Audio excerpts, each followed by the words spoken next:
감사합니다.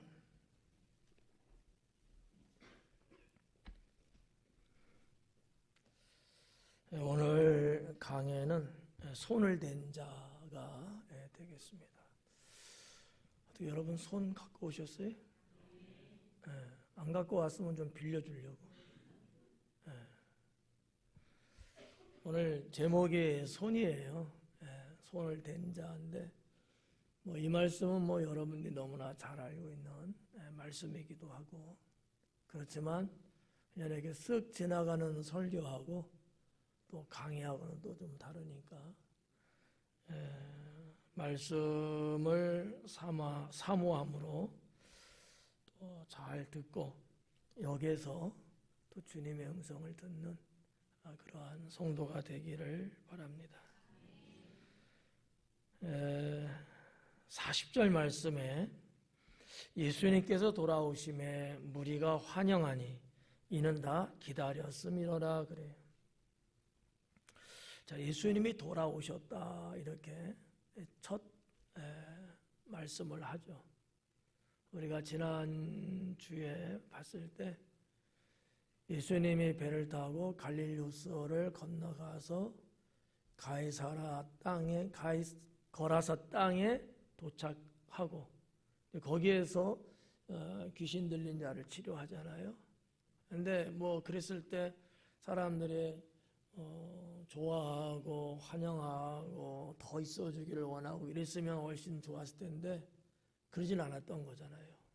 무서워하고 두려워하고 염려함으로 인해서 예수님을 내쫓는 이러한 사태까지 벌어졌죠. 예수님은 이제 다시 배를 타고 아마 출발했던 가버나움이라는 땅으로 되돌아오는 그런 내용이 이 40절에 있습니다.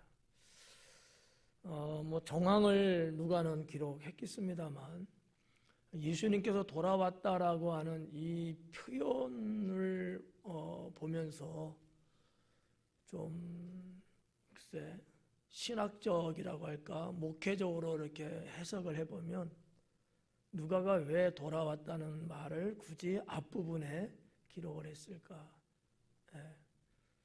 돌아왔고 상황을 이렇게 설명하려고 했기 때문에 그럴 수도 있다라고 볼 수도 있지만 제가 보는 관점은 조금 달라요.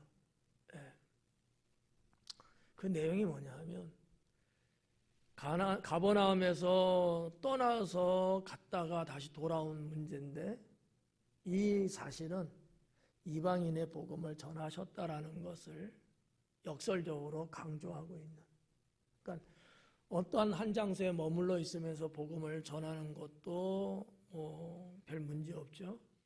근데 예수님의 이 땅에서의 사역의 한 부분은 이방인을 향한 것도 있었다라는 거죠. 그래서 이것을 친히 예수님은 이 가나안 땅 안에 있는 이방인이 아니고 정말 이방인이 살고 있는 유대 민족들이 볼 때에 짐승처럼 취급하고 전혀 하나님하고는 상관없다고 보고 있는 저 민족들에게 직접 가셔서 그들과 만나고 그들에게 복음을 던지고 돌아오시는 이러한 부분들을 누가가 기록하고 싶지 않았겠는가 이렇게 봐주고요.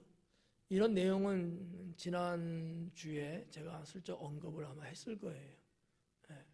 예수님의 이방인을 향한 복음 사역, 그거는 큰 의미에서 이미 담겨져 있는 사역이었다 이렇게 볼 수 있고, 누가의 관점에서는 그게 왜 필요했을까? 이 누가복음이 이방인에게 보내지는 편지거든요. 그러니까 이 누가복음을 받아보는 사람이 유대인이 아니고 이방인이기 때문에 그들이 봤을 때 우리도 똑같은 이방인, 우리에게도 예수님은 역시 메시아고 하나님의 역사는 일어난다는 것을 알게 하기 위한 누가의 속마음이 담겨졌다라고 저는 보고 싶습니다. 그래서 이제 예수님께서 이제 돌아오셨다라는 거고, 돌아왔는데 무리들이 환영을 하는 거예요.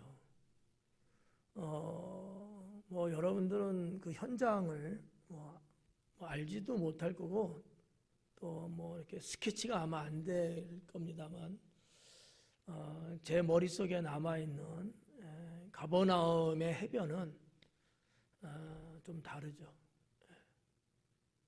그게 이제 뭐 바다가 해변이고 여기에 무리들이 몰려든 거예요. 근데 참 지금이야 뭐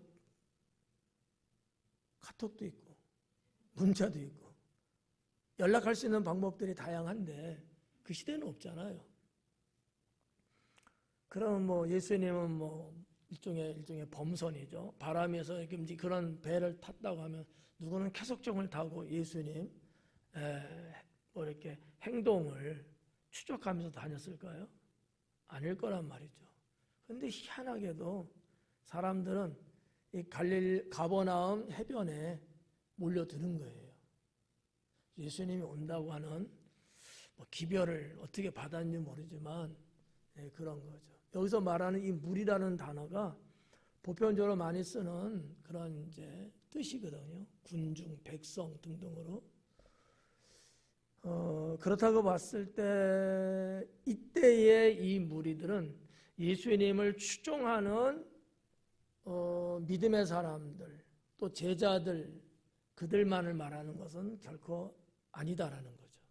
그 뭐냐? 가버나움에 살고 있는 당시에 웬만한 마을 주민들이 다 나오지 않았겠는가 이렇게 생각해 볼 수 있어요. 뭐 뒷부분에도 이제 나오긴 합니다만 왜 그러느냐라는 거죠. 여기에는 회당장의 그 집안하고 관련이 있는 거예요. 회당장은 가버나움에서 최고의 종교 지도자거든요. 그리고 이 회당장 야이로가 그 가버나움에서 동망이 있고 사람들로부터 존경을 받고 근데 그 집에 외동딸 그 아이가 죽어가는 상황이에요. 그러니까 어떻게 보면 그게 무슨 나랑 상관이 있어 이렇게 볼 수도 있지만 당시에 가버나움 온 동네는 발칵 뒤집어지는 거죠. 근데 희망이 없어요. 그러면 그 가버나움 사람들이 이미 예수님이 거기에서 사역을 쭉 가시면서 보여주신 것들이 있거든요. 나사렛 예수 그분이 우리에게 보였던 삶의 현장의 모습들이 있었어요. 그걸 기억하고 있는 거예요. 희망은 거기에 있는 거죠. 그분이 오면 우리 회장님의 딸이 살 수 있을 텐데 이런 어떤 개념이겠죠. 그래서 여 해변가에 바다 부둣가에 사람들이 몰려든 거예요. 여기 보니까 무리가 환영하니 무리가 환영하니 이 환영이라는 단어의 의미는 그냥 왔어? 이 정도가 아닌 거예요. 아주 극대적으로 받아들이고 수용하고 열렬히 찬성하고 환대한다는 이런 어떤 개념을 갖고 있는 환영이거든요. 일반사적인 환영이라고 보지 말고 어떤 특별한 목표를 지니고 있는 자가 그런 사건을 만났을 때에 취할 수 있는 최고의 모습 이렇게 이 정도 보시면 아마 얼비슷하지 않을까 이렇게 여겨지는데 그 가버나움 백성들이 그렇게 환영했다는 거예요. 왜? 기다렸기 때문이죠. 왜냐하면 얼마 전만 해도 거기 계셨거든요. 근데 그냥 무작정 갔단 말이에요. 지난 시간에 말씀드렸죠. 배 타고 난 다음에 가자. 그랬다 그랬잖아요. 정보가 이미 그 전에 누설된 게 아니고 배에 이미 타고 일반 백성들하고는 거리가 떨어졌어요. 무태 있고 바다 위에 있고. 그 제자들에게만 말한 거예요. 저리로 가자. 아무도 모르잖아요. 근데. 뭐 비둘기를 띄워서 뭐 전령을 해요? 아닐 거 아니야. 그러니까 이분들이 예수님에 대한 이 환대는 기다린다고 하는 절박한 상황이 만들어낸 상황이 아닐까, 이렇게 문장 내용으로 보면 그렇다는 거죠. 41절에 보니까 이에 회당장인 야이로라 하는 사람이 왔다, 그렇게 기록해요. 야이로라는 사람, 한 남자가 왔다. 근데 그는 회당장 야이로다. 이제 헬러 성경에 이렇게 두 개의 문장으로 이렇게 구성이 되어 있어요.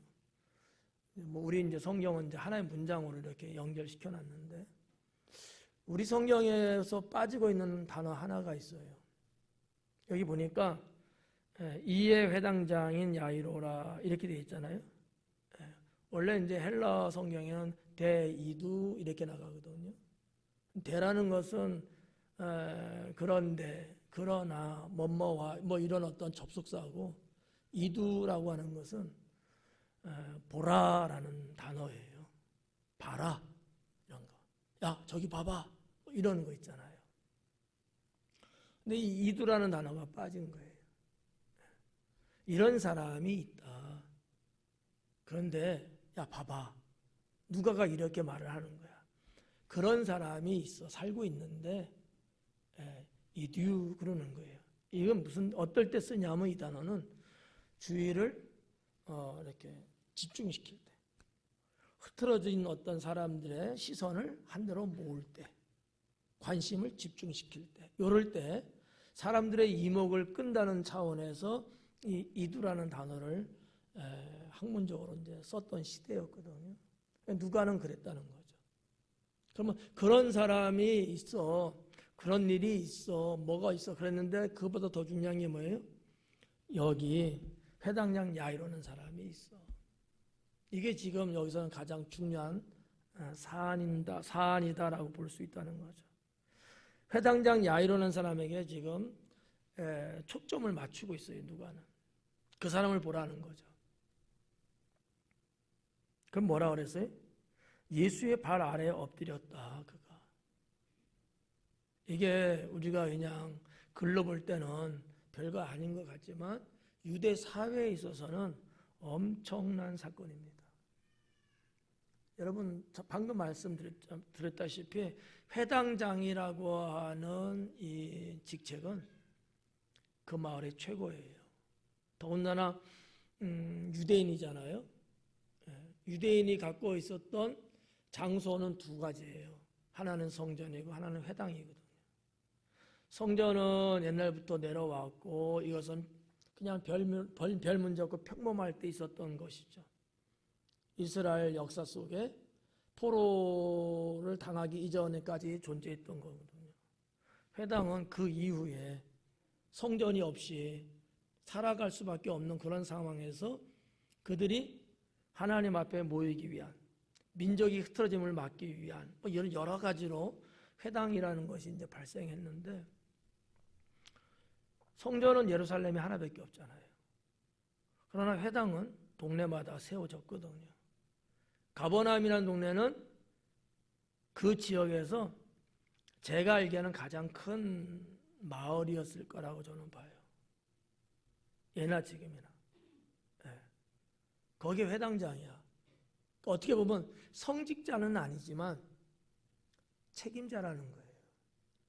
유대 백성들이, 가버나움의 백성들이 신앙으로 살고 또 정서적으로 살고 마을 공동체적으로 살고 정신적으로 살고 이런 여러 가지로 살아갈 수 있는데 하나의 역할을 하는 그런 존재가 회당장이거든. 근데 그 자가 어디 온 거예요? 해변에 나타난 거예요. 예수님 배에서 내려가고 이제 이러는데 여기까지 온 거야. 이 해변하고 그들이 실제적으로 살고 있는 마을하고는 좀 떨어졌어요. 근데 오는 것도 좀 그렇죠. 왜? 유대인들은 예수님을 메시아로 안 봐요. 훌륭한 선지자 정도까지는 보고 있는 사람들이 좀 있어요. 근데 회당장이라는 직책을 갖고 있는 사람으로서는 절대 예수님을 그렇게 수용할 수 있는 입장이 아니에요. 근데 온 거야. 이거 하나만 봐도 쇼킹이죠. 근데 오기만 했어요? 발 아래 엎드렸다는 거예요. 이거는 죽으면 죽었지 그렇게 할 수 없는 일이거든요. 근데 왜 회당장 야이로는 그럴 수밖에 없었을까? 어떤 결정적인 위기를 맞이했다는 거예요. 그게 바로 자기 딸 죽음 직전에 있는 거예요. 뭐 아버지로서 살리고 싶은 마음은 이루 말할 수 없겠죠. 이런 내용들이 성경에 기록이 된 거예요. 회당장인 야이로라는 사람이 와서 예수님 발 아래 엎드렸다. 그리고 자기 집에 오기를 간구했다라는 거죠.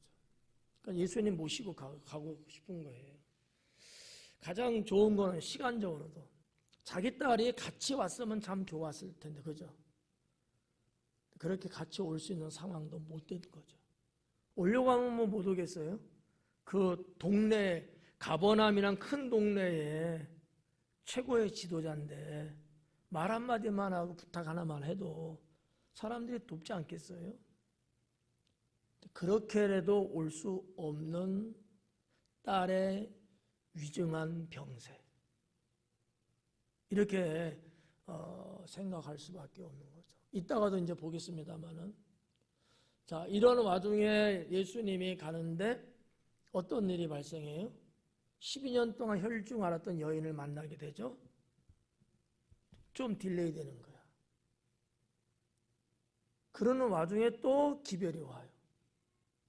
회당장님, 따님이 방금 죽었습니다. 12년 혈류증 여인이 예수님과의 그 만남의 그 시간, 미뤄지는 그 시간이 뭐 1시간이나 걸렸겠어요? 아니란 말이에요. 그만큼 딸의 병세는 아주 위중하지 않았겠느냐, 이렇게 보는 거죠. 그래서 그렇기 때문에 이 회당장은 예수님 발 앞에 납작 엎드릴 수밖에 없다. 그냥 뭐 예의를 갖춘다고 해서 허리를 굽히는 정도가 아니고 머리를 땅에 대는 모습이죠. 이거는 사람에겐 하지 않는 거예요. 특히 유대인들은. 그러니까 노예로 끌려가고 종으로 끌려가서 물리적인 힘, 죽지 않으려고 하는 경우는 있을 수 있어요. 그러나 자의적으로는 안 합니다. 하는 경우는 딱 하나예요. 하나님께 경배할 때만. 유대인들은. 근데 지금 예수님한테 했거든요. 이마만큼 이 야이로는 자기가 가지고 있는 상황이 절박했다는 거죠. 여러분 같으면 어떨 것 같아요? 뭐 살든지 죽든지 뭐 자기가 뭐 타고난 거지. 여러분은 어때요? 그러실까요?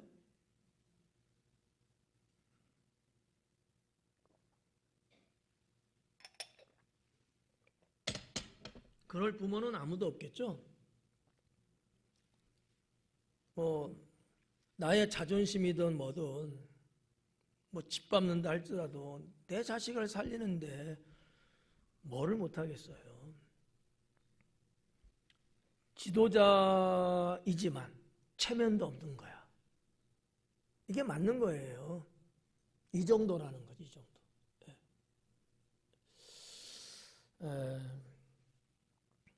그러나 이 상황을 우리가 너무 쉽게 보면 안 된다. 쉽게. 뭐 누구나 다 할 수 있는 거지. 뭐 그렇구나 이렇게 보면 안 된다는 거예요. 여기까지의 이 회당장의 이 모습, 이 절박함, 이 위기.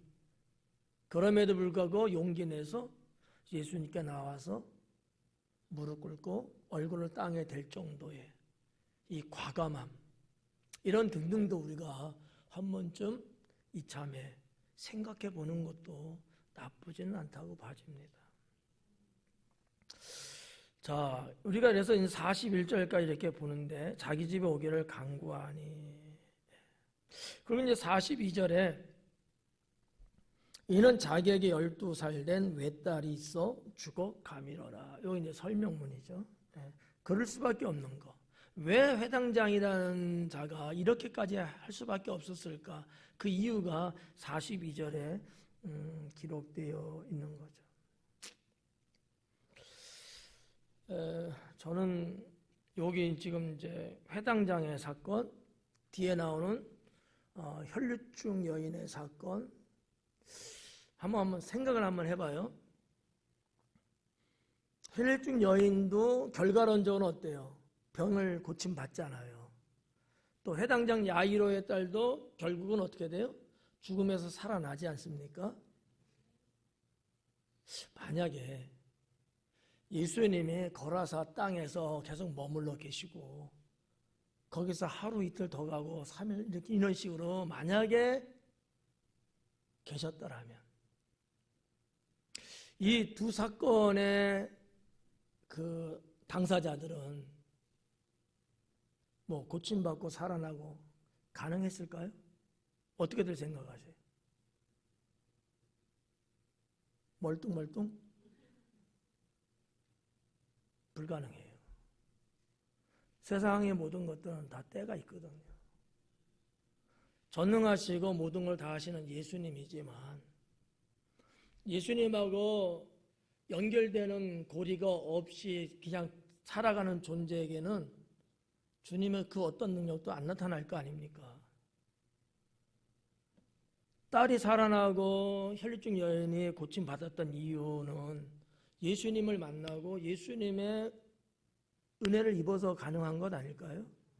근데 만약에 계속 거라사 땅에 있어요. 과연 이 두 집안은 어떻게 됐을까? 끝장났겠잖아요. 여기서 뭐를 봐야 될까? 하나님 섭리가 있다는 거죠. 하나님 섭리.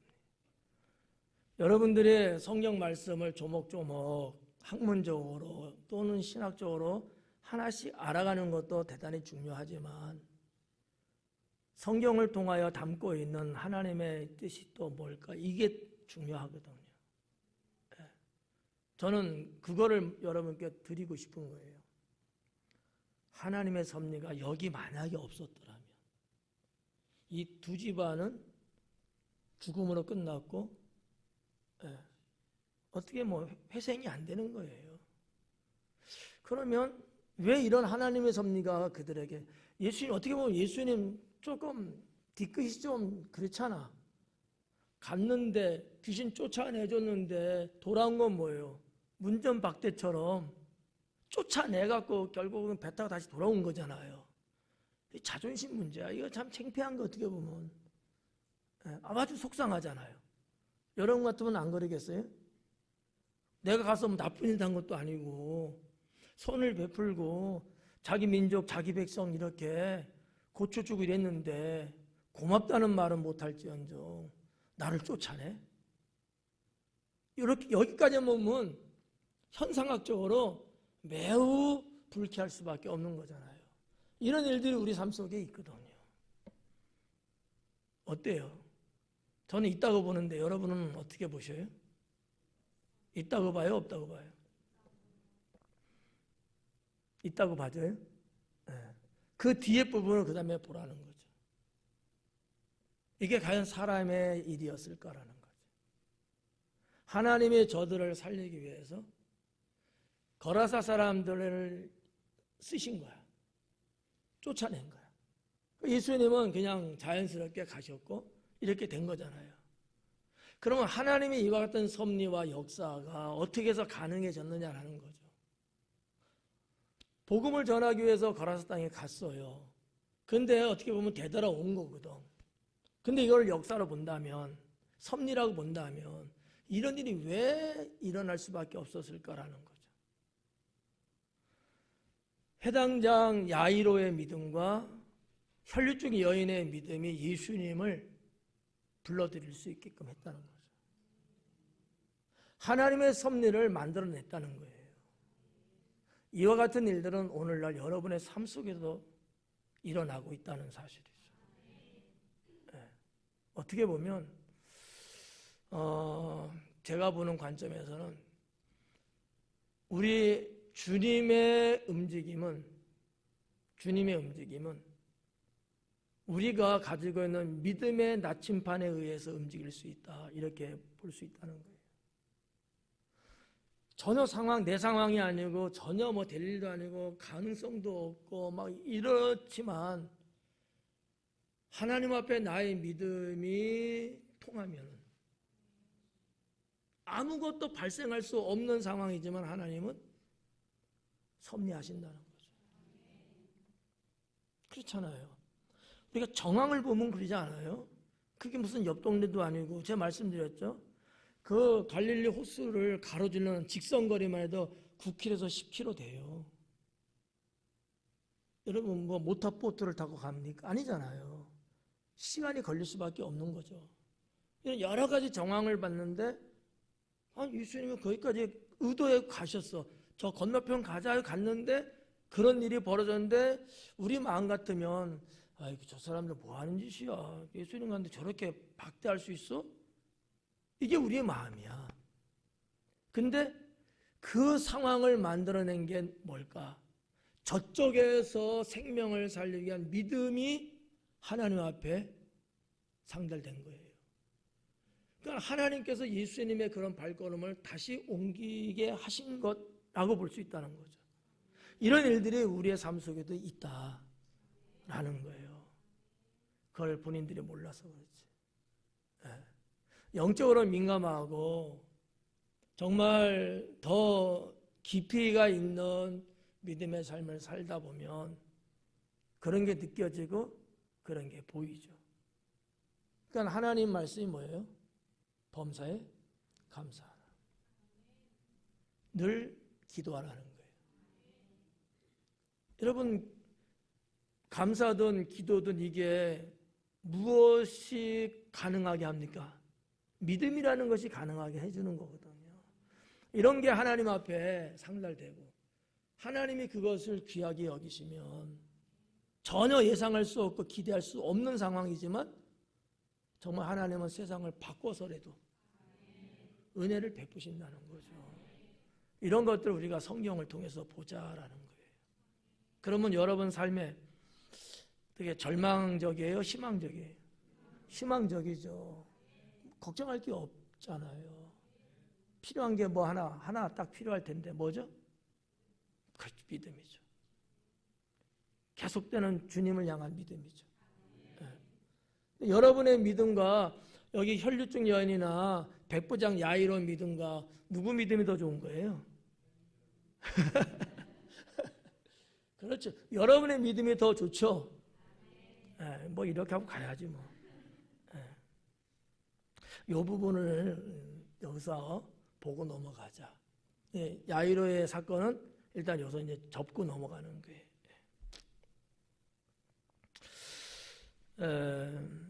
42절 중반에서 그렇게 이제 잘리죠. 이는 자기에게 12살 된 외딸이 있어 죽어가미러라 해서 딱 끊어졌고요. 예수님께서 가실 때 이제 가는 거예요. 야이로 집으로 향해서 가는 거죠. 가실 때에 변수가 생깁니다. 무리가 밀려들더라. 해변에서 배에서 내려가고 이제 해변인데 자 백부장이 와서 만났는데 그럼 갑시다. 그래서 이제 그 떠나는 와중에 사람들이 몰려드는 거야. 우리 지금 성경에는 밀려들더라라고 번역했어요. 밀려든다는 얘기 여러분 한번 상상 한번 해봐요. 뭐 어느 정도예요? 밀려든다. 뭐 어떻게 여러분 표현하고 싶어요? 밀려들더라. 밀물 썰물에 뭐 이런 거? 아니 와 가자 뭐 이런 거? 우리는 밀려들더라고 내가 간단하게 번역됐습니다만 원어로 보면 이게 어떠한 의미냐 하면 이런 거예요. 질식시킬 정도로 빽빽하게 둘러싸였다. 이런 단어예요. 사람이 질식할 정도로 빽빽하게 예수님이 둘러싸였다는 거예요. 예수님이 계시는데 이 사방팔방을 다 쌌는데 사람들이 어느 정도야? 질식시킬 정도, 숨을 쉴 수 없을 정도로 압박을 받을 정도로 그랬다는 거예요. 좀 이렇게 좀 그림이 그려지십니까? 그럼 몇 명이에요? 그림 그려졌다며 몇 명 정도인 것 같아? 수만 명은 안 되고. 자, 아무튼 이 가버나움 해변은 바로 가옥이 있고 그러지는 않아요. 그래서 이제 해변 비치고 그 다음에 이제 야산으로 이렇게 쭉 돼 있거든요. 아마 진짜 뭐 몇백 명 내지는 1, 2천 명 정도는 뭐 좋게 모이지 않았을까 이렇게 이제 봐주고요. 협소한 공간에 밀려든 건 아니고요. 그냥 탁 트여 있는 공간이기 때문에 근데도 이런 단어를 누가가 썼다고 봤을 때 누가가 보는 시각에서는 엄청나게 많았다는 거죠. 이태원에서 일어난 사건들 기억하시죠? 뭐 사진이든 동영상들 보셨죠? 어땠어요? 보니까 정말 빼곡했잖아요. 내 힘으로 가고 싶다고 갈 수 없잖아. 그냥 사람들의 이 힘에 의해서 나도 모르게 끌려가고 뭐 이런 상태잖아요. 압사 당할 정도로. 이 내용이 바로 그런 거예요. 숨을 쉴 수 없을 정도로 내 몸이 지금 압력을 받고 있다는 거예요. 누가는 이 단어를 썼어요. 네, 상당히 강력하게 단어를 쓴 거죠. 그만큼 무리들이 많았다라는 겁니다. 이 말은 혈류증 여인의 사건에 필요한 단어예요. 자, 43절에 보니까 이에 12해를 혈류증으로 앓는 중에 아무에게도 고침받지 못한 여자가 있더라. 12년 동안 혈류증으로 앓고 있는 여자라는 거죠. 12년 동안 혈류증으로 앓고 있다. 여러분 뭐 알다시피 혈류증은 부인병, 여성병이거든요. 하혈하는 병이에요. 난소 근종이든지 아니면 난소암이든지 뭔가 이런 것들이 발생했을 거라고 학자들은 보는 거죠. 단순하게 그냥 일반적인 건 아니에요. 그런 것들은 당시의 의사들도 치료를 했어요. 가능했어요. 근데 뭐 그 시대는 뭐 의학이 그렇게 발달되지 않은 시대니까 이런 아주 큰 문제, 난소에 근종이 생기고 거기에 어떤 세포가 변이가 되면서 암으로 발전한다든지 아니면 피막이 그 세포가 이게 어느 정도 두께를 유지하는 건데 이게 너무 얇아져서 터지고 피가 계속 흐르는 거예요. 계속 흐르는 거예요. 이게 멈추지 않는 거예요. 그러니 여러분 여성으로서 얼마나 황당하기도 하고 불편하기도 하고 얼마나 힘들었겠어요. 잠시도 아니야. 12년 동안. 12년 동안. 더군다나 이 여인이 더 힘들었던 것은 유대인들에게 있어서 이것은 뭐라고 할까? 저주받은 병 이 정도로. 왜냐하면 레위기 15장에도 이 유출병에 피가 흐르는 병에 대해서 기록을 해놨거든요. 혈류병하고 똑같은 거예요. 유출이라는 것은 그냥 피가 흐른다는 상태를 말하는 이름이고 혈류증은 그게 뭐다라는 것을 진단 내린 병명이거든요. 그럼 종교적으로 이거는 버림받은 거예요, 일종의. 그리고 성전이든 회당이든 나갈 수가 없어요. 여기에 걸리면. 사람들로부터 격리될 수밖에 없어요. 문둥병 이런 건 아니지만 그래도 왜 이것은 부정하다고 봤거든요. 모세율법에도 그렇게 써 있어요. 부정한 거예요. 그러니 여러분 얼마나 이 여인은 힘들었겠느냐라는 거죠. 병에 의해서 힘든 것도 있지만 신앙적인 면에서도 힘들고 사회학적으로도 힘들고 하여튼 뭐 갖가지 다 고통에 쌓여 있었던 이런 이제 병인데 12년 동안 알았으니까 누가복음에는 더 상세히 안 나왔지만 마가복음에 보면 많은 의원들에게 많은 괴로움을 당했다 이렇게 기록을 해놨어요. 그리고 자신의 재산을 다 탕진했다 그래요. 무슨 엉뚱한 데 가서 뭐 돈 쓴 거 아니고 이 병 때문에 고치려고 12년 동안 의원들 찾아다니면서 쓴 돈이 있는데 가산이 다 바닥이 난 거예요. 희망을 갖고 의원한테 갔을 거 아닙니까? 누가 용하다고 잘한다고 해서 갔을 거 아닙니까? 언제든지 갈 때는 희망적이지만 돌아올 때는 절망적인 거죠. 여기서 자아가 무너져 내리는 거예요. 삶의 희망이 사라지기 시작하는 거죠. 이거를 막아는 괴로움이라고 표현한 거예요. 칼로 자기의 환부를 찔러 째는 아픔의 표현적 기법이죠. 네. 자, 하여튼 이런 여인이에요. 네. 아무에게도 고침받지 못했던 여자. 그 여자가 예수님 뒤로 왔다라는 거예요. 자, 예수님 뒤로 왔어요. 그게 처음부터 그게 있었던 건 아니야. 왔다고 하니까, 그죠? 자, 이거하고 좀 전에 봤던 거, 빽빽하게 사람들에게 모여들었다는 거, 이거하고 두 개 연결을 시키셔야 돼요.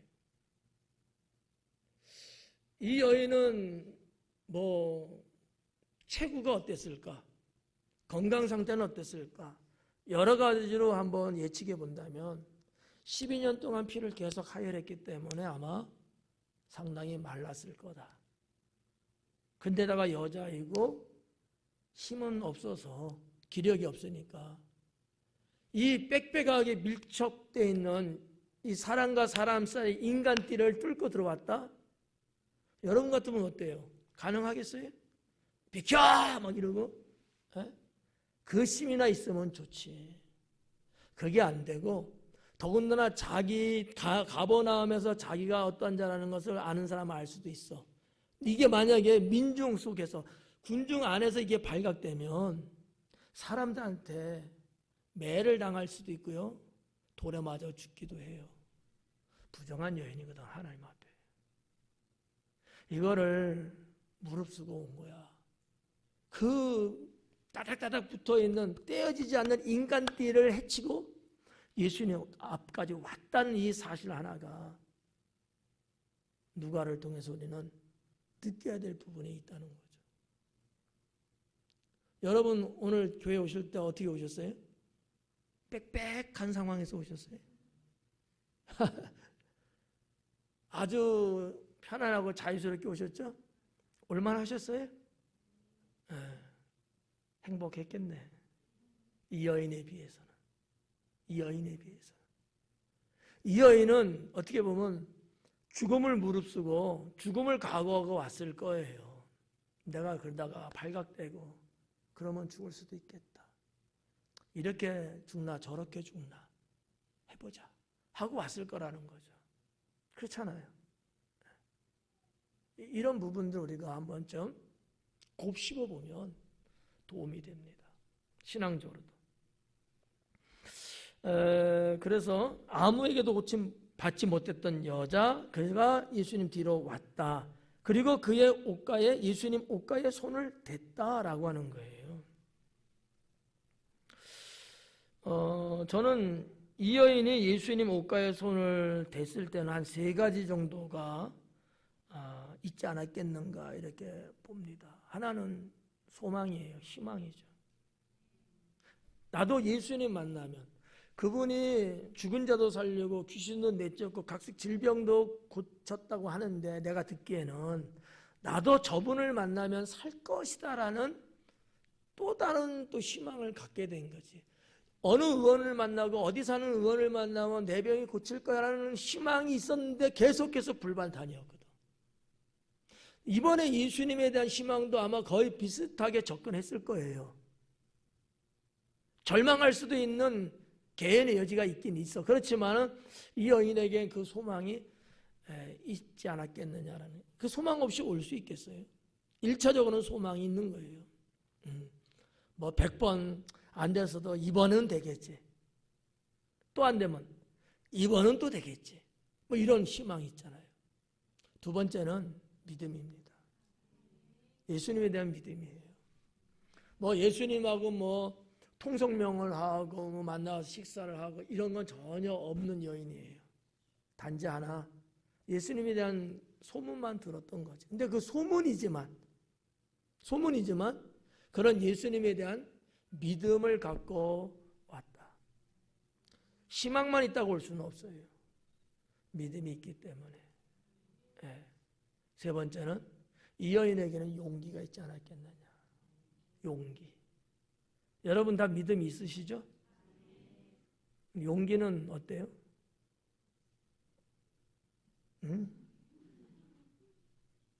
우리가 다 믿음은 있어. 내 마음속에 그것도 충만해. 예. 근데 뭐든지 하려고 하면 용기가 좀 부족한 거야. 믿음이 없는 건 아니야. 하나님을 안 믿는 것도 아니고 하나님의 전능함도 내가 모르는 건 아니야. 아는데 때로는 용기가 안 나. 그래서 주저하고 그러잖아. 식당 가서 음식을 선택하는데도 용기가 안 나서 결정을 빨리 못해. 뭘 먹어야 될까? 이게 5분 걸려? 뭐 이런 경우도 있듯이. 근데 우리 인생사에 있어서 상당수가 용기의 문제가 있다는 거예요. 용기. 정보력도 있어. 지식도 있어. 관계성도 좋아. 다 되는데 용기가 빠지면 안 된다는 거예요. 용기가 빠지면. 근데 여러분 성경에 봐봐요. 성경에 나오는 믿음의 선진들 보면 매 사건들마다 뭐가 나타났어요? 용기가 있었어요. 다. 한결같이 용기가 있었던 거야. 우리가 뭐 아브라함 뭐 믿음의 조상이네 뭐 어쩌면서 말을 하고 그랬잖아요. 대부분 많이 지금 피력되는 단어가 뭐야? 아브라함에게서 믿음이잖아요. 근데 용기가 없었으면 과연 그가 떠날 수 있었을까요? 미지의 세계를 가야 되고 어느 누구도 정보 알려준 바도 없고 선뜻 나서기는 어려워. 그러면 이럴 수는 있잖아요. 한 하루만 더 있다가 정보 좀 수집하고 저 건너 동네 박서방한테 좀 물어본 다음에 그럴 수 있잖아요. 용기가 안 나는 거야. 용기가. 이게 인간사라는 거예요. 아마 죄송한 얘기지만 여러분의 삶 속에서도 때로는 그 용기 때문에 기회를 못 잡는 경우들이 분명히 있을 겁니다. 놓쳐버린 거예요. 그런 말 있잖아요. 용기가 있는가 하면 기회가 없고 기회가 왔는데 용기는 없고 둘 다 꽝이야. 그게 인생이라는 거예요. 그런데 여기에 나오는 이 여인은 용기가 있었다. 용기가. 예수님 돌아가시고 자, 예수님 무덤 새벽에 갔던 여인들 뭐가 있었을 것 같아요? 믿음이 있었을까? 용기가 있었을까? 용기예요. 예수님께 나아가는 데는 믿음은 절대적이라고 말은 하지만 때로는 믿음은 아닐지라도 용기가 있는 자는 나가거든요. 한번 해보지 뭐 구경이라도 하고 믿음하고 전혀 상관없는데 그날 예수님을 만나는 순간 거기서 사람이 확 바뀔 수 있는 거거든요. 용기는 대단히 중요하다. 이해 가요? 저는 이 여인에게서 그 세 가지를 내다봅니다. 소망, 믿음, 용기가 이 여인에게 있었기 때문에 예수님께로 왔고 그 군중들 사이를 뚫고 들어왔다. 그리고 예수님의 뭐를 만졌다? 옷가를 만졌다라는 거죠. 이 옷가라고 기록됐습니다마는 원어에는 옷가에 술을 만졌다 이렇게 돼 있어요. 술. 이 술 말고. 그 수술이라고 보통 말하나요? 그걸 이렇게 길게 이렇게 뭐 이렇게 문양 내듯이 이렇게 끈 같은 거 이렇게 하잖아요. 술. 이게 민수기 15장에 나오는데 유대인들은 옷에 그 술을 답니다. 매우 종교적이에요. 또 하나님 말씀에 의한 것이기도 하고요. 이 술을 달 때는 기록에 의하면 실이 8가닥이고 그 8가닥의 실을 가서 만드는데 5매듭을 진다 그래요. 둘을 합하면 얼마가 나와요? 이 저녁 동네도 이게 산수가 잘 안 되는구나. 몇이 나와요? 알려줄게. 8하고 5. 숫자가 몇이에요, 그러면? 나 한 잔 마실게요. 한 8하고 5인데 어떻게 15도 나오고 막 생각이. 학교는 다녔어요? 몇 나와요? 응? 13이잖아? 내가 잘못됐나? 이권사님 몇이에요? 40? 또 우리 또 장로님이 또 예능하신다 또 58, 40이래 8하고 5하고 더하면 했는데 곱하기를 해 13이 나오잖아요. 근데 이 술은 말이죠, 왜 다느냐? 이유.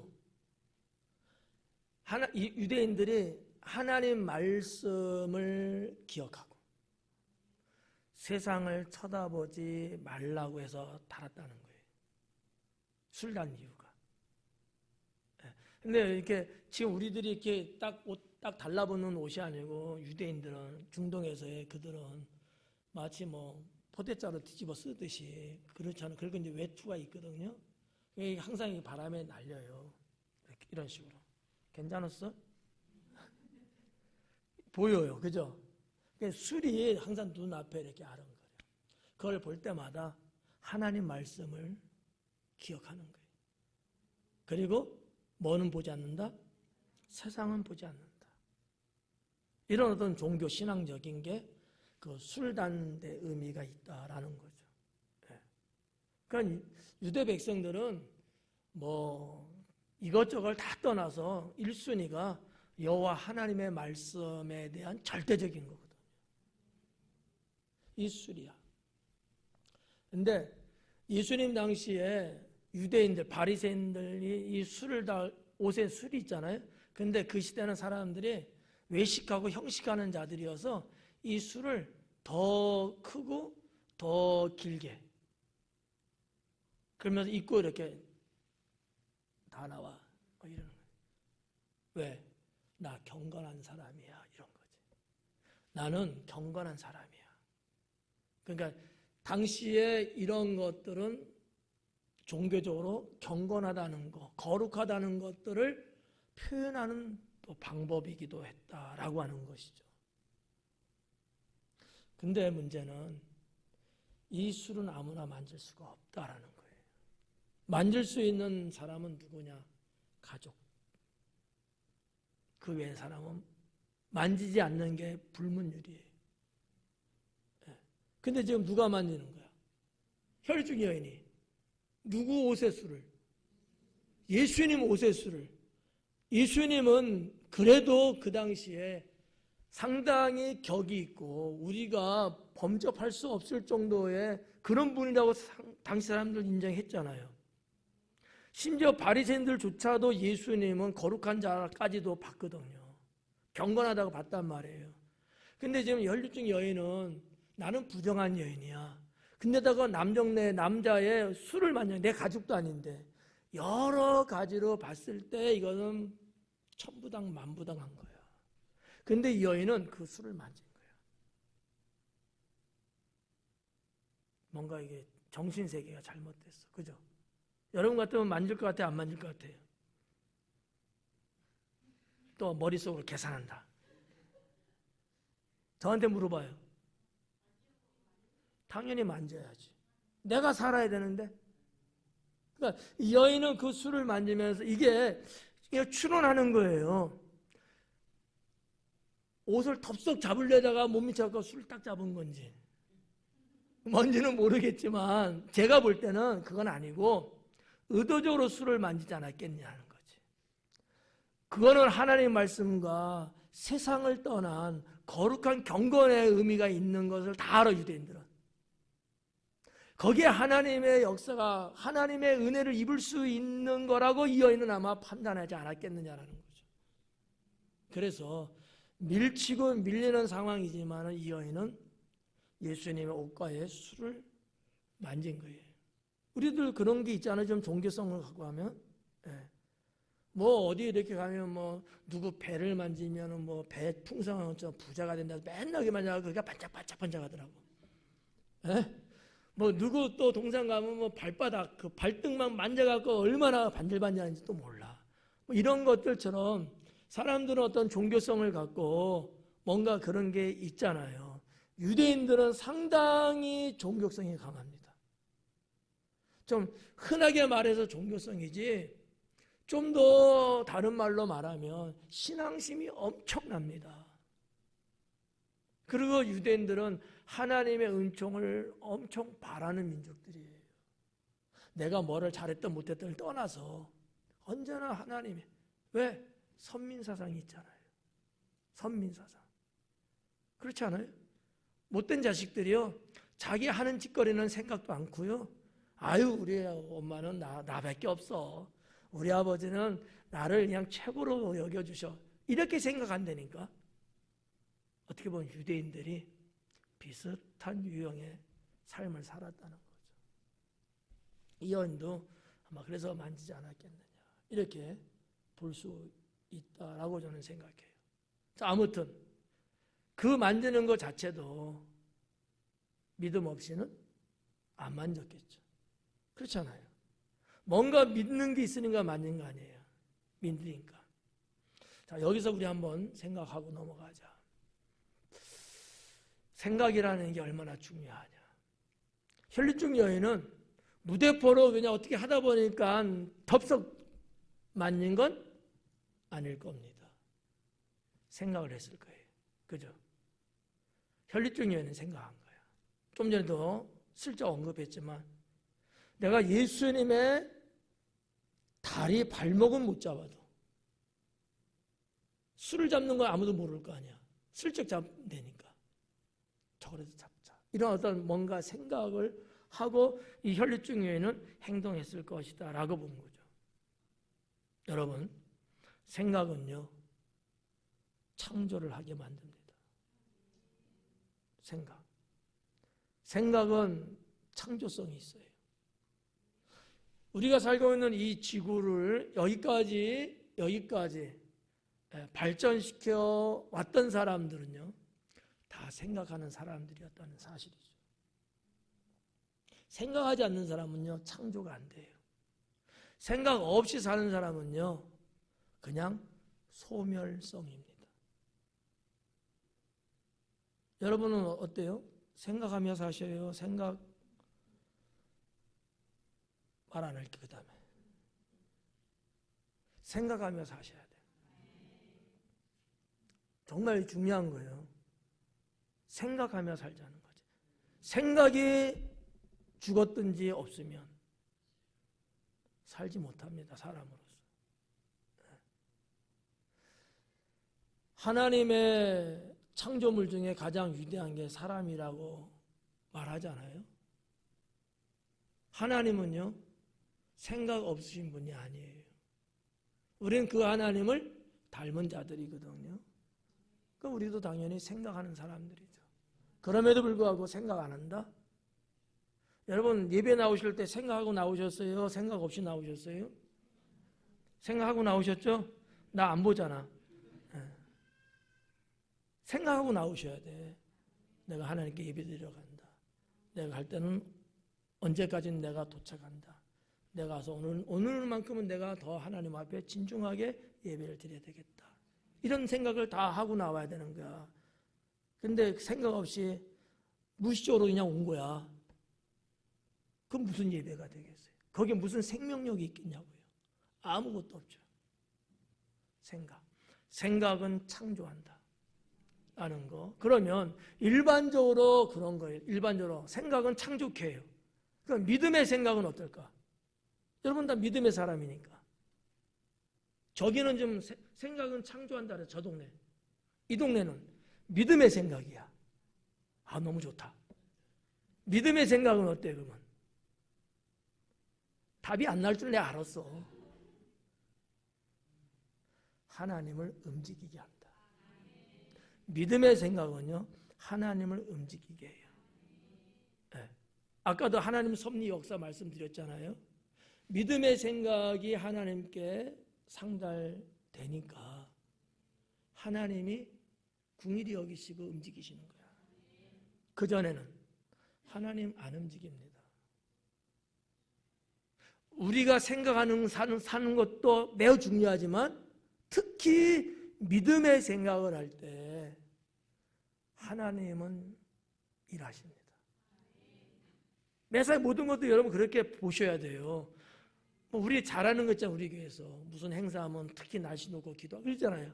생각 없어요 우리? 생각 없이 한 거예요? 무슨 생각 갖고요? 믿음의 생각 갖고 한 거잖아. 믿음의 생각 갖고 우리가 기도하면 하나님께서 자연도 바꾸신다. 믿음의 생각이잖아요. 그러니까 하나님이 기상청의 예보를 틀리게 하신다니까. 노맨도 있나 봐. 그렇지 않아요? 우리가 30년 동안 체험한 거잖아. 이런 것처럼 믿음의 생각은 하나님을 움직이게 하셔요. 이게 성경에만 있는 게 아니고 여러분의 삶 속에도 있다는 거예요. 저도 60 넘게 살면서 늘 이런 신앙으로 여기까지 오고 있는 거예요. 내가 주님을 향한, 주님이 내게 주신 이 믿음을 갖고 생각을 하는 거예요. 그래서 때로는 계획도 하고 그 계획된 걸 놓고 기도도 하고 그거를 추진하기 위해서 노력도 하고 땀도 흘리고 다 믿음의 생각에서 출발하는 거거든요. 그럴 때마다 하나님께서 언제나 이렇게 함께 하셔갖고 그 결과물이 풍성하고 좋은 거죠. 물론 모든 사람이 다 그렇다라고 볼 수 있는데 어쨌든 간에 우리가 이 말씀 속에서 그거를 보아 캐내듯이 캐내자라고 하는 거죠. 앞으로 어떻게 하실래요? 믿음의 생각하고 사셔야죠. 그러면 누가? 하나님께서 행하신다. 하나님께서 움직이신다 라고 하는 거죠. 자, 봤을 때 그걸 어떻게 알 수 있느냐, 그럼 어떻게 느낄 수 있느냐라는 거야. 첫째는 하나님이 영감을 주십니다. 믿음의 생각을 갖고 주님 앞에 서면 주님이 반대로 여러분에게 영감을 주십니다. 믿음의 생각은 어떻게 보면 내가 할 수 있는 거고요. 영감은 하나님이 하시는 거야. 이거를 바꾸십니다. 바꿔요. 그래서 영감이 발동되고 우리가 신앙생활하면 느끼잖아. 주님의 생각, 주님이 내게 주신 영감이라는 느낌이 있잖아요. 그러니까 구별하는 거예요. 아, 그렇구나. 두 번째는 하나님의 임재를 느낄 수 있고요. 하나님이 함께 한다는 거. 아, 하나님이 하셨구나. 주님이 지금 나를 돕고 계시는구나. 이 하나님의 임재를 어느 때? 믿음의 생각을 갖고 나갈 때. 하나님이 그래서 움직이실 때는 항상 임재함을 느낄 수 있어요. 여러분의 교회에 오셨던, 집에 계시던, 직장에 나가던, 사람을 만나든 간에 나하고 미팅하는 미쓰리야. 또 이상하게 생각한다 또. 만나는데 우리 둘만 만나는 게 아니고 주님이 여기 임재하셔서 이 사람하고 대화하는 과정에서도 내가 말하는 것을 컨트롤하셔요. 저 사람이 말하는 것을 해독한 능력을 주셔. 이게 이해 갈까요? 이게 있는 거야. 하나님이 임재하심. 세 번째는 세상이 열리기 시작합니다. 네. 여러분들이 믿음의 생각 갖고 움직이고 거기에 하나님이 같이 역사하시기 이러면 세상이 열리기 시작해요. 여러분의 삶이, 여러분의 가정이, 여러분의 목적, 여러분의 신앙 이런 것들이 열리기 시작해요. 열리기. 네. 언제 얼마만큼 열리냐는 사람마다 다르니까 열린다라는 거지. 왜? 하나님이 행하시니까. 하나님이 행하시니까. 성경에 기록된 역사를 쭉 여러분이 조금 관찰한다는 측면에서 한번 자세히 봐봐요. 안 될 건데 열잖아. 안 될 건데 열잖아. 왜? 믿음의 생각이 발동했기 때문에 하나님이 기획하신 거예요. 다. 이런 부분들. 그래서 오늘 여기 있는 이 말씀을 통해서 그냥 성경에 기록된 문자만 보지 말고 여기에서 우리가 주님의 음성을 들을 수 있어야 되지 않겠냐라는 거죠. 자, 그래서 보니까 옷가에 손을 대니 혈루증이 즉시 그쳤더라. 즉시 그쳤더라. 이런 일들이 많아요. 즉시 하나님이 바로 시행하시는 거. 그래서 이제 뭐 아픈 분을 위해서 기도하고 때로는 좀 귀신한테 잡혀가고 그런 사람 놓고 기도하면 이런 부분들이 있단 말이죠. 즉시. 어떤 분은 암이라고 해서 기도했는데 병원에 입원해 있는 상태니까 병원에서 검사해서 암이에요. 그냥 기도합시다. 뜨겁게 기도하고 축복해주고 안수했더니만 괜찮대요. 그래갖고 병원에 다시 또 촬영했잖아. 암이 없어졌어요. 암세포가. 이런 일들이 있어요. 하나님이 그 상황에 따라서 위급하면 위급한 대로 역사하시는 거야. 이 혈루증 여인이든지 야이로의 딸이든지 얼마나 위급해요. 그러니까 하나님이 예수님의 발걸음을 다시 회귀시키잖아. 이게 있다는 거예요. 여러분의 삶 속에도 이와 같은 일들이 있어요. 이걸 우리가 알아야 되고 그걸 우리가 고백하면서 감사해야 되고. 즉시 그쳤다. 그리고 이 45절에 뭐라 합니까? 예수님께서 이르시되 내게 손을 댄 자가 있다. 누구냐? 깜짝이야. 혈루증 여인은 깜짝 놀랐어요. 왜? 바로 앞에 있었어. 옆에 있었으니까. 예수님이 난데없이 내 옷에 손댄 자가 있어. 누구야? 이렇게 큰 소리 안 했을 거야. 근데 하여튼 그 소리를 들은 거야, 이 여인은. 내용을 봐봐요. 그죠? 손댄 자가 있대. 누구냐 하시니 다 아니라 할 때 베드로가 이르되 주여 무리가 밀려들어 미나이다. 여전히 계속 밀려드는 거야. 사람들이 계속 사람들이 몰려들 뿐만 아니라 그 몰려든 사람들이 계속 사람을 밀어대. 이런 상황인데 선생님 도대체 뭔 말하는 거예요? 뭐 누가 손을 냈다 그럽니까? 목사님 피곤해요? 정신 차리세요. 누가 이렇게 또 이야기하더라고. 나보고 정신 차리래. 아마 베드로는 그런 투로 했을 거야. 선생님, 이 상황에 누가 만졌는지 뭘 어떻게 합니까? 누가 했겠죠. 단순하게 이제 본 거야, 단순하게. 근데 예수님은 아니다라는 거지. 여러분, 그냥 자연 발생적으로 터치하는 거하고요, 믿음으로 터치하는 거는 전혀 다릅니다. 주님이 그걸 알잖아요. 뭐라 그래 예수님이? 내게서 능력이 나갔나니라. 내게서 능력이 나갔대요. 그냥 이렇게 쓱 문지르고 지나갔으면 능력이 나갈 리가 없잖아요. 그러니까 누군가 내 손에 댔는데 믿음으로 된 거야. 그러니까 능력이 나간 걸 예수님이 아시고 누구니? 빨리 말해라. 뭐 이런 것처럼. 여인이 그 옆에 있다가 무서웠어요. 두려웠어요. 아무도 모를 거라고 생각했잖아요. 나는 혈루증 여인이에요. 이분은 거룩하고 경건한 분이에요. 그러지 않아도 만져서는 안 되는데 그런 내가 만졌다는 게 들통이 난 거야. 얼마나 여러분 두렵겠어요. 이 상황을 여러분이 한번 영상으로 한번 스스로 생각해 봐요. 도망갈 수도 없잖아. 그 내용들 한번 봐봐요. 여자가 스스로 숨기지 못할 줄 알고 여자가 생각한 거예요. 숨길 수가 없어. 아니라고 발뺌할 수도 없다는 걸 본인이 느끼고 있는 거야 지금. 그럼 뭐라 그래? 나와 엎드려 그 손댄 이유와 곧 나은 것을 모든 사람 앞에서 말했다라는 거죠. 목회를 하면서 보면 말이죠. 이렇게 하나님의 능력이 임할 것을 느끼기도 하고 내게 있는 하나님의 능력이 빠져나가는 것도 느끼기도 합니다.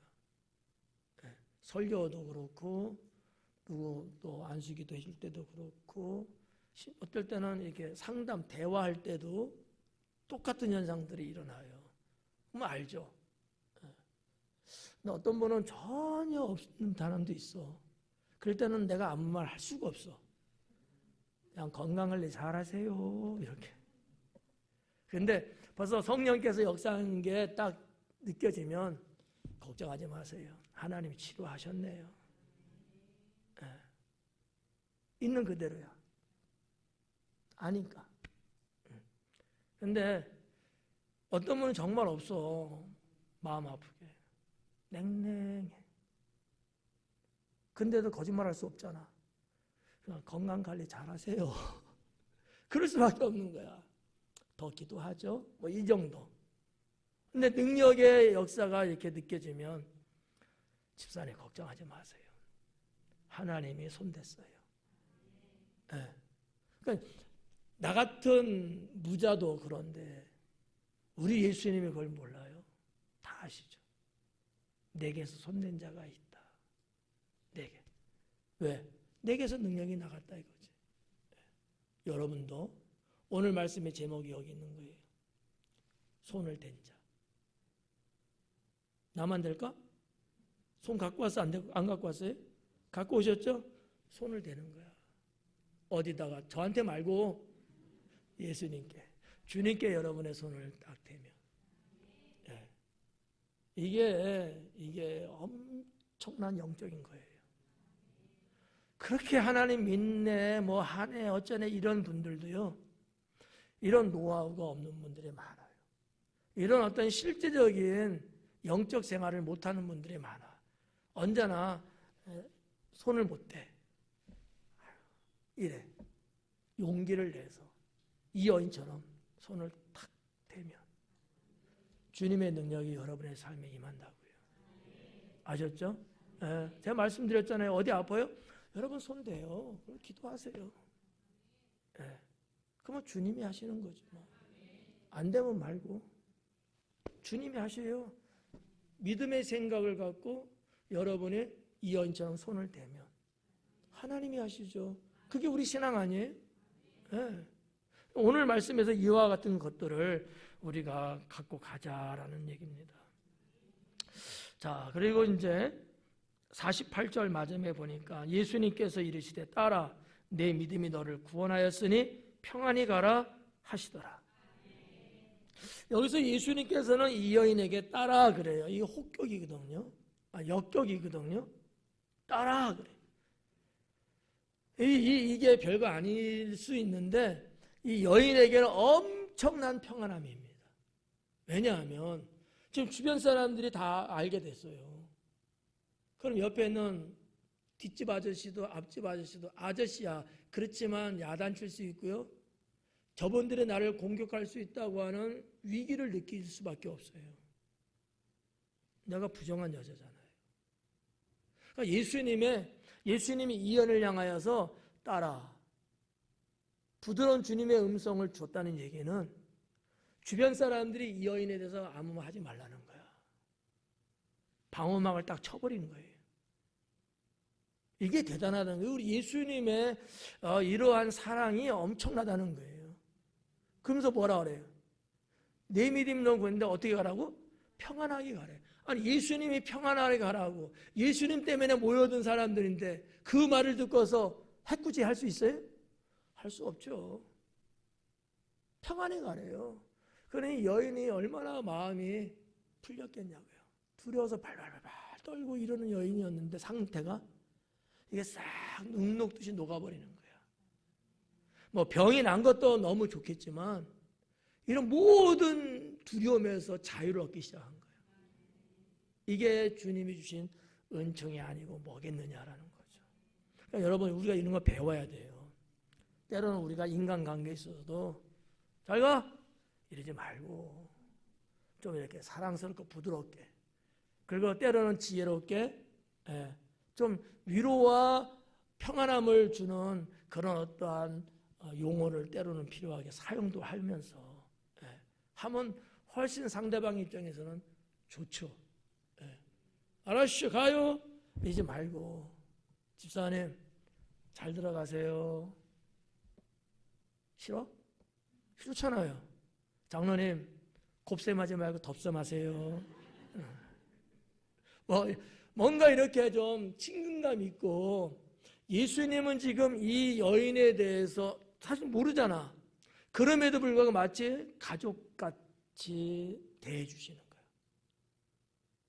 아무한테 여러분 따라 하겠어요? 안 하잖아. 나도 우리 교회 애들한테 아들, 딸 이렇게 말하거든. 왜 하겠어? 그놈들 나 용돈 안 줘.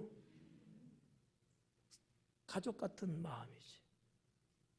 애들이 뭐 좀 못하고 때로는 실수하고 마음에 좀 안 드는 구석이 있어도 여전히 내가 느끼는 건 뭐야? 자식들이거든요. 그런 마음이지, 그치? 그런 마음. 딸, 잘 가. 조심히 가야 돼. 가. 이게 아니고 조심히 가. 기도할게. 걱정하지 마. 이런 말 한마디 단어 하나가 상대방에서 볼 때는 엄청난 힘과 위로가 된다는 거죠. 예수님의 이런 어떠한 표현법은 저는 배워야 된다고 봐요. 이건 우리가 노력 좀 하면 되잖아요. 네. 그래서 그날 이 여인은 평안하게 아무 일 없이 카카오 택시 타고 갔대요. 이게 48절까지인데 저는 하여튼 이 사건을 보면서 우리가 늘 보는 말씀이지만 볼 때마다 참 놀랍다. 아, 우리의 믿음이 이만큼 필요한 거구나. 하나님 앞에는 이것만 가능하다면 뭐가 문제겠느냐, 이런 생각이 늘 있고요. 다음 주는 야이로 집 아직 안 끝났으니까 이제 야이로 해당장의 집에 가서 죽은 딸을 살려내시는 예수님의 사역을 보게 될 텐데, 자, 하여튼 뭐 저나 여러분이나 주님을 믿는 이 삶 속에서 오늘 제목이 뭐라고요? 손을 댄 자, 손을 대자. 제가 말했잖아요. 강단에서도 성단일 때로는 여러분 거룩한 거에서는 손 대는 게 좋아요. 네, 거룩한 거. 제가 여러분 우리 여성분들은 아니지만 남성분들 악수하잖아요. 네, 악수하면 코로나 걸려. 하지만 주의 종하고 악수하면서 주의 종의 능력도 나가고 서로 사랑도 느끼고, 여러분들이 좀 그런 거를 좀 의도적으로 좀 해요. 거룩한, 우리가 뭐 캐톨릭 신앙 아니고 우리가 무속 신앙 그런 건 아니지만 주님 앞에 거룩하게 믿음을 갖고 손을 대는 그런 마음을 갖고서 좋잖아요. 어떤 분은 그래서 여기 와서 무릎 꿇고 앉으면서 성단에 손 대고 기도하시는 분도 있어요. 결코 나쁜 건 아니에요. 그 마음이 있는 거니까. 그걸 하나님은 보시잖아, 마음을. 필요하지 않겠냐. 이런 부분도 여러분들 기억하시고 기도하겠습니다.